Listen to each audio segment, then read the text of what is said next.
Hello, this is Michael. We're back with our 2 cents. We have Jonathan here speaking with us. Hey, how In you doing? today's topics, we're going to be going over some of the theories about with the Google Home. Um, so you want to start this off then, Jonathan?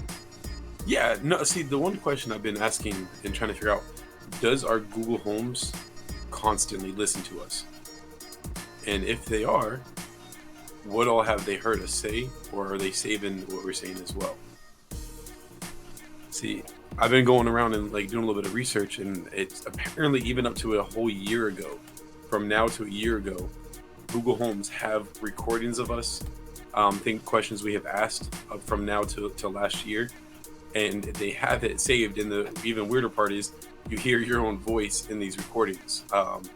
They use it for their, I mean, people say for their personal use, and or for us just to be able to know what we, I guess, were searching for a year ago from now. What are your thoughts on it? Like, what do you think the Google Home does? Yeah, I mean, it's kind of crazy how this uprising with the whole Google Home thing has happened with how they're even using them to find criminals and stuff like that, like things that goes on the house with battery abuse and things where they're able to actually pull up logs and actually hear the whole thing go on, like they're able to use that almost like for the 911 operators, how they can listen in to you to do the call, but like without having the phone actually being on. Your Google Home is sitting inside the house all the time, just an open mic pretty much for everything that happens. See, now, do you think they can listen in and detect without anybody noticing that the Google Home is recording and or listening in on them? Like, it doesn't activate. Like, if I say "Okay, Google," like mine turns on, and it does like a little light thing. So, if they're trying to catch people, can they do that without the light or anything showing that it's activating right now? Well, I mean, like the craziest thing is, I don't know if it's happened with you with your Google Home, but I've had numerous cases where I didn't even say that phrase or any phrase that would activate it, and it just Yeah. randomly starts saying something. I'm like, okay. Which, I mean, of course, you know the whole big old thing that happened not too long ago where it was the Googles and the Alexas, whatever, laughing and doing crazy things. It's funny that you mentioned that. I was actually just thinking about that because unfortunately, I have three of them. I have too many for some reason. I was collecting them. But we've had the Google Homes at one point in time. It was actually, I don't know if it was on purpose, but it was around like the Halloween time. And I got in this big, I wanted to watch his most scary videos out there. And then one night, my Google Home was just laughing. It was just like Bro, this bro. creepy, yeah. It was That this is laugh. creepy. So it threw me off. And then I started asking, like, you can ask like Google certain questions, and sometimes they'll just shut down. Like, I won't go into detail of what kind of questions you can ask it, but I mean, Exactly. if you get into too in depth in it, it'll shut down sometimes. But no, I've had like you said, where Google Home would randomly start talking about stuff, and I'm like, I didn't even ask you that question, but all right. And Siri, with iPhones, and this just is another scenario. I have an iPhone, and it's done the same thing with my Siri. Never held a button, nothing. But I think between the Google Home and other devices, they're always listening and saving whatever we say. I mean, I've even had some other weird issues. I'm not too sure if you have any smart activated devices, but I've had weird things where the Google had said something, and then it turned off the lights that I had hooked up to the smart switch. I'm like, okay, and it's like I didn't even say that phrase before. I was like, that's a little bit strange. Now, one theory I also may have is that people actually mention that people can hack your Google Homes because it's like it's a smart way device, and they have ways to, like, I guess, get onto them. I have no idea exactly how. I don't try it like that, but people were mentioning that you can control other people's stuff. So maybe something like that may have happened, or people who made Google Homes and everything like that are just playing with us and being silly. Now, I mean, yeah, it is kind of crazy though how the remote connection is, because it's on my cell phone and it's on my Google Home here. Well, I mean, there was cases before where I was at a family member's house, and I was saying the phrase to it to turn on their lights. Well, instead of turning on their lights, it activated my phone, and when I got home later that day, the same lights I asked to activate in their house was on in my house. I'm like, okay, and I was Oh like, oh, wow! it actually picked up my phone and remotely turn them on, even though I wasn't connected to the same Wi-Fi or anything like that. It turned them on remotely from a whole nother location through my phone from saying that whatever. I mean, that was Oh wow!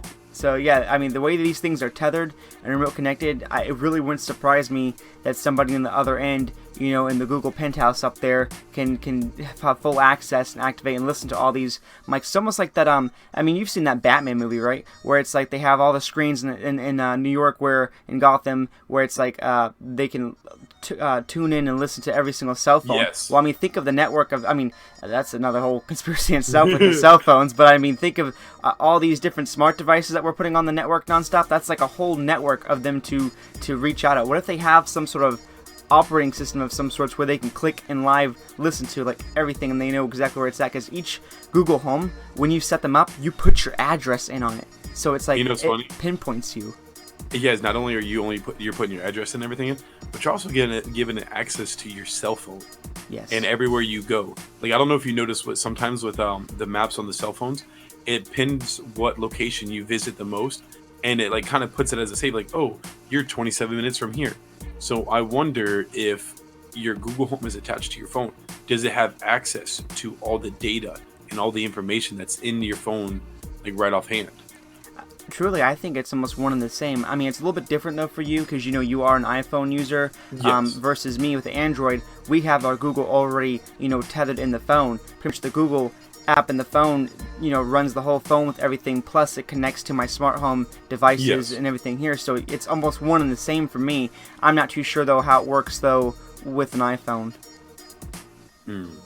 See, that's I mean, I don't want to do too much research on it because like if my stuff starts acting all funny and being all creepy, I'd rather just be like more cautious with it. Now, with an iPhone though, do you guys actually have like the Home app for Google on your device on your phone? Because that's like what's on my phone that activates everything. Is that how it works? I'm pretty sure we can download something along the lines of it. I'm pretty sure if I look it up right now, I can probably get a Google Home icon thing for it. I'm pretty sure. But if what we're saying though is true though, you probably don't want to have it because it kind of links everything together as we're saying here. Yeah, no, I'm actually right now speaking of the Google Homes. I'm actually looking up some information on it, and it actually says, which may be surprising on how the device works on the hardware level. The speaker locally stores a stream of audio so it can appropriately respond to and wake the word, as it puts, when it needs to. So apparently Google Home is always listening for certain key phrases and words. So whenever we ask it a certain question, things like that, it knows how to respond and or answer. I guess this is what this is telling me. Wow, so are you saying pretty much that these Google Homes have like a built-in SD card or data storage where they're actually storing something on it, then they're streaming it onto the internet, you're saying? That's what it seems like. That's what it seems like it is saying from here. So it's constantly listening and streaming of audio. I mean, you got to think of, we have the cloud, we have all these new things coming out where a lot of storage can be put off places and, and saved for later. I mean, and of course, Google's became such a big empire. They're like the king of storage these days, so it's infinite for them. Yeah, I mean, you have the resources, you have the ability and everything for it. So, excuse me, I see that technology, even though as it advances, can probably be very bad for us at the same time. So, people have to be careful.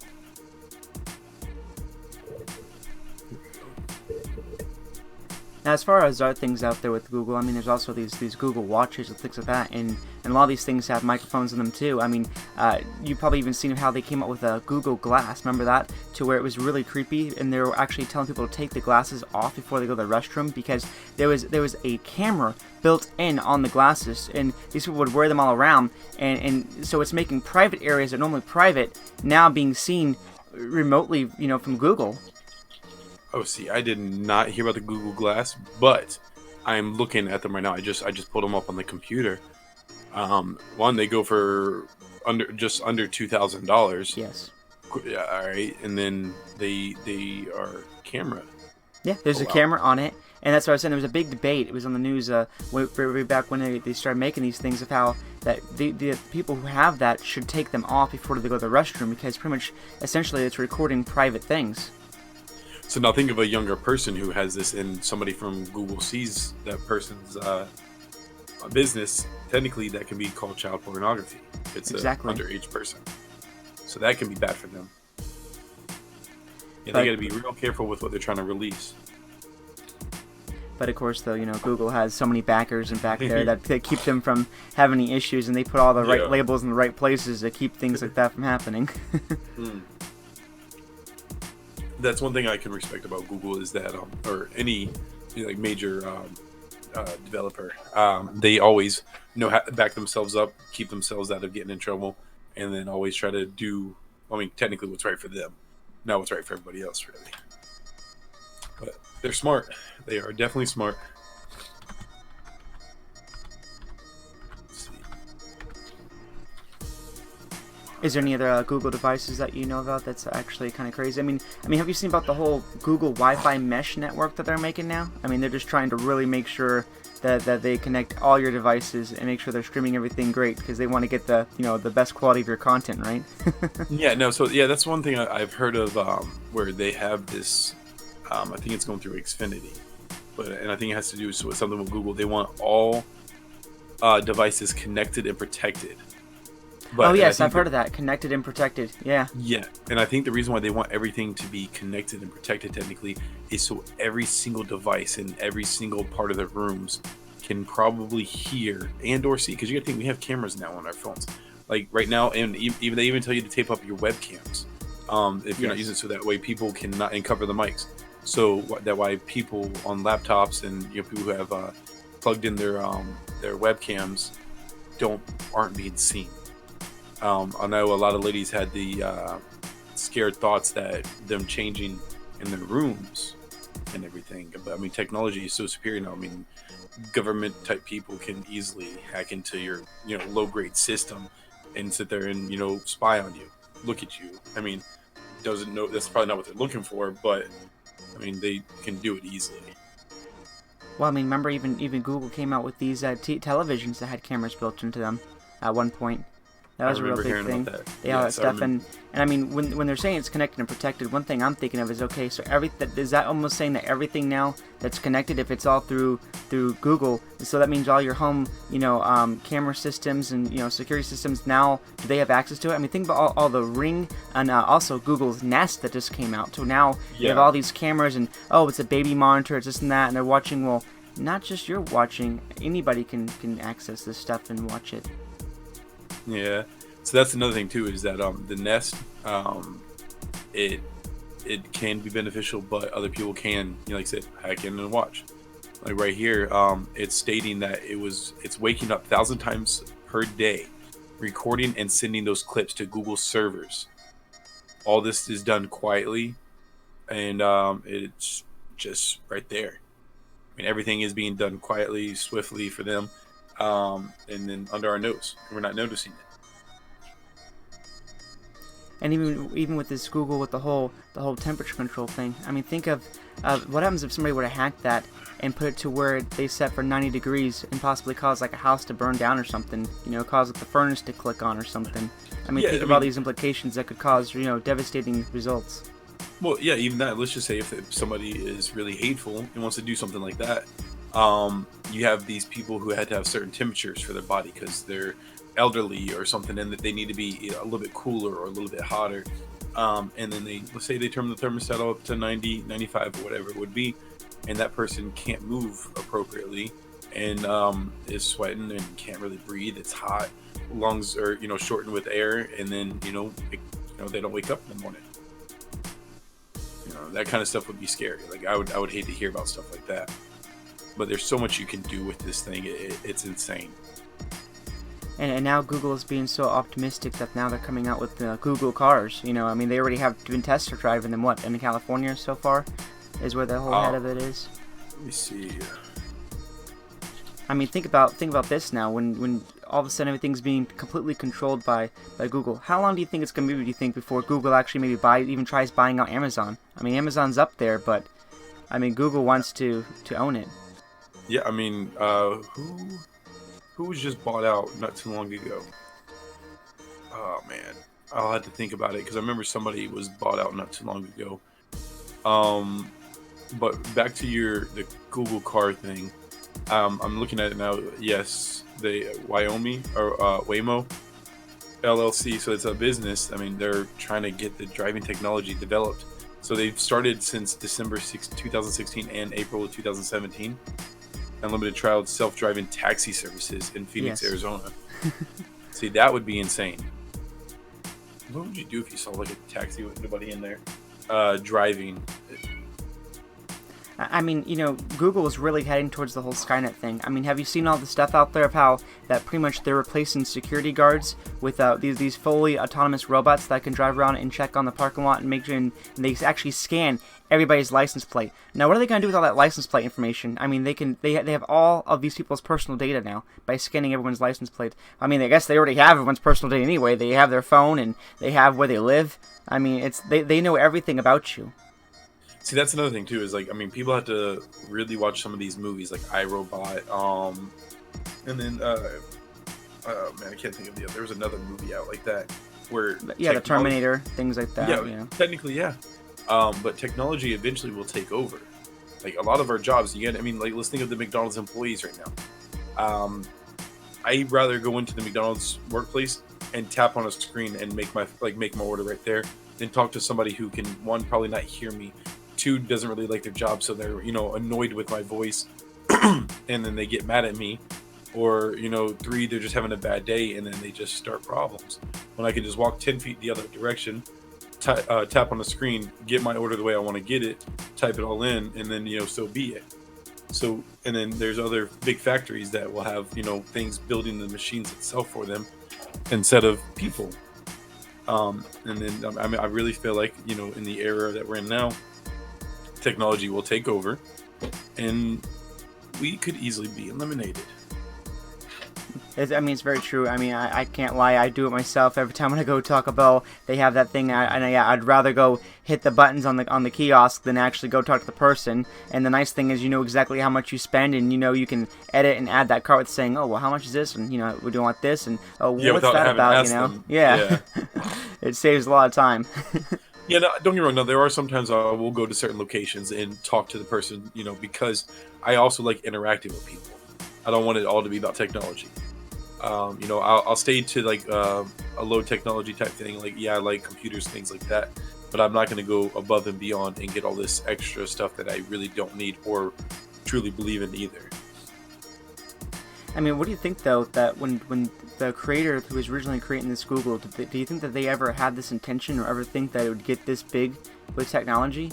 I mean, it's kind of insane to go from where they were at, just startup, whatever, to all of a sudden pretty much owning the entire world by, having a camera and microphone and having all this information in every single household across the world.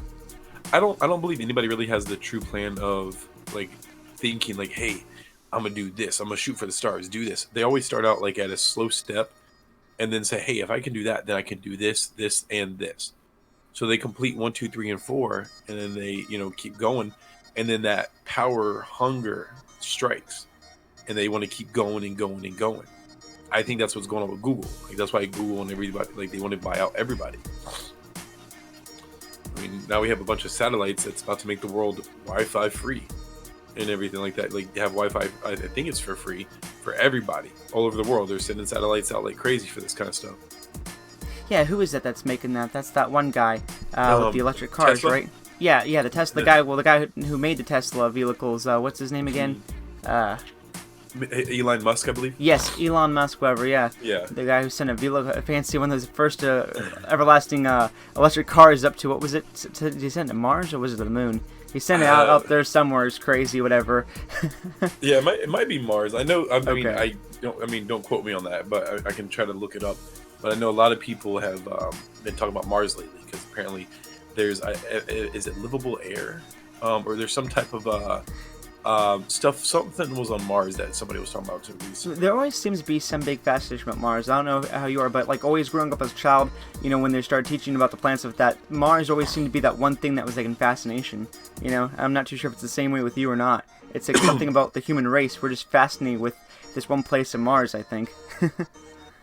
First map of the wind circulation of the upper atmosphere of the planet besides Earth. So they have a wind circulation on the upper atmosphere on Mars. Yeah, because they have a bunch of storms and stuff that go through it. Yeah. So they have the rover completes that its first drive. So that's awesome. space cave that were collected. All right, so yeah, it's been about 2 years. So but going on to my thing is, I was always fascinated with Pluto. And I don't know much about Pluto, but other than it really being like an icy location, because it kept becoming a planet, then not becoming a planet. And it's gonna sound sad. It's just a small rock. Yeah, it's just, it was a loner and stuff like that. So I took to that. I was like, all right, me in elementary school, I didn't always have people around me, but Pluto was my go-to like favorite planet and everything. Well, no, so-called not planet. Yeah, I guess technically these days you cannot say it's a planet. It's not in the planetary, in the solar system now. Kids these days, they have no idea what that is. Yeah. I mean, it's just like, no disrespect to kids these days, but nobody in the newer generation now even knows about 9/11 and things like that. And that's pretty sad. And and I think that's another whole conspiracy in itself. I mean, oh yeah, we'll get on that. We'll definitely get on that. That's a whole another world right there, another chapter. But more staying on topic though, with where we are with the conspiracies of yes. Google and their uprising type thing. And I know you're a little bit earlier here where you're also talking about the movies and that. And I was wanting to say that I believe that a lot of these movies and stuff that come out, they actually have little highlights or bits of possibly the future or what there's a lot of truth in these movies, whatever, and that's why we're saying that it's a really good idea to go see these things to kind of understand the depth that we're talking about. But I mean, do you think though that possibly Google may even have like a whole server room somewhere, or have actually dedicated staff who actually cipher through everything, or do you think it's all just bots that do this stuff? Whatever, to actually, do you think they're really like engaging and listening into us? Because I know how before, like on the Batman movie there, how they showed how you could type in key phrases and it signals in. And with the days today with bots and stuff, yeah. Go on. No. So to excuse me, clear my throat. the technology can be more superior than man. Man makes errors. Technology, when programmed correctly, will not make the errors. So, if the technology is built correctly and is placed in the order that it's supposed to be for the server area, it will be able to siphon faster, better, and for a longer period of time than a man person can. So they'll listen for those key phrases or for threats or different tones and such in people's voices that will indicate like, hey, this can be a problem and things like that. That's why so you're theorizing more on the algorithm type of theory to it, to where it's some sort of computer simulation that's actually computing everything that's happening, to where there's a man behind the suits, whatever, that can type in something in the government, and track down these certain key phrases, or like red alerts that come up, like bing pops up on their screen saying so and so's talking about this, maybe we needed to figure out, listen into this conversation and find out what the origin of this conversation is about. Yeah, think of it like this: YouTube, technology wise, so it's still kind of on base. Sometimes people would upload videos on YouTube and it goes, hey, does not meet our guidelines. And you're not telling me that a person from YouTube already watched that video or listened in on that video's audio right then and there, or whatever it was. I'm thinking something siphoned through it and was like listening for stuff and said, hey, this does not meet our guidelines, sorry. Because some people within moments are being denied their video, and their video's like a 40-minute video. Like, how the heck did that one person or whoever or whatever went through it that quickly? And that's insane, because we all know there's millions of people, all around the whole globe uploading stuff to YouTube continuously. So to go through that would be impossible for one man or multiple men to do that within that timely fashion. And if they do, they need to get paid a lot more money. Yeah. Any other thoughts on this, Michael? What else do you think that they'll be, doing with it? What do you think they're doing with this information, other than just, trying to find criminals and stuff? The more highlights that we're seeing about this is like when they're actually posting it, saying, hey, we solved this crime and solved this, using a Google Home. That kind of puts a lot of scariness on, saying, so wow, so it's easily accessed to get these records, pretty much. I think it's just for safety precaution. I don't see it really being meant for like terrorizing innocent citizens of the United States. I don't see it being to terrorize us at all. Okay. I feel like it's just like, hey, we are going to keep this information just in case. Like if something happens, we can go backtrack. because like right now we don't keep our own information. We don't keep anything of ours. We don't backtrack anymore like we used to, because technology saves it all. I have emails from years ago that I still have, and if I need them, I can go back to where they're saved at and just use them. So I just feel like it's more of a safety precaution on their part right now. As of right now, I'm giving the benefit of the doubt. Yeah, you were saying something earlier about how long they can hold the history. What was that again now? How long can they hold the history of our conversations on these Google Homes? What I've seen from what I was reading, it's as far back as a year ago, but I'm pretty sure they can hold it even longer. But I think like after a year, if there's really no need for it, they probably just dispose of it. Because you got to think of how much data that is. Yeah, most likely maybe they have a limit to what we can access, but they might be holding a lot more. Just that, it's like benefit of the doubt that they're not holding something 5 years ago. Let's hope not, because a lot of people can get in trouble. I mean, there's people who lose jobs over posts from 5 years ago and stuff like that. Imagine what can happen if Google listens in on some certain conversations you've been having from 5 years ago. And it is crazy though how social media these days can pretty much destroy people's lives. Yeah, it's unfortunate. I mean, there's some technology, I believe, if I'm not mistaken, it was in China, that they scan your face before you, or some location, I'll find out the exact one, but they scan your face before you even walk into a certain building, and when it recognizes you, it would either let you in or not let you in. So pretty much stating, let's say if your credit is horrible and you try to go to a place like where you get loans or apply for something to get like jewelry or things like that, if your credit does not match, that door does not open for you. Wow. That sounds like something like from China or something. I think I've seen like infomercials about that, like facial recognition or something like that to let you in. That's insane though with credit and stuff like that they would say no to you. But yeah. But, I mean, other than that though, was there any final thoughts that you have though about the Google overtaking us? If anybody really wants to listen or not listen, but get to a good aspect of everything that's probably going to happen, watch a TV show called Person of Interest that explains it all. Person of Interest. Alrighty. Correct. All right. But yep, we're definitely going to be doing more of this. Hope you guys enjoy our podcast here at R2 Cents. You can follow us here at anchor.fm/R2 Cents. And hopefully you enjoy this and you come back to us. And this has been Michael, and we also been John.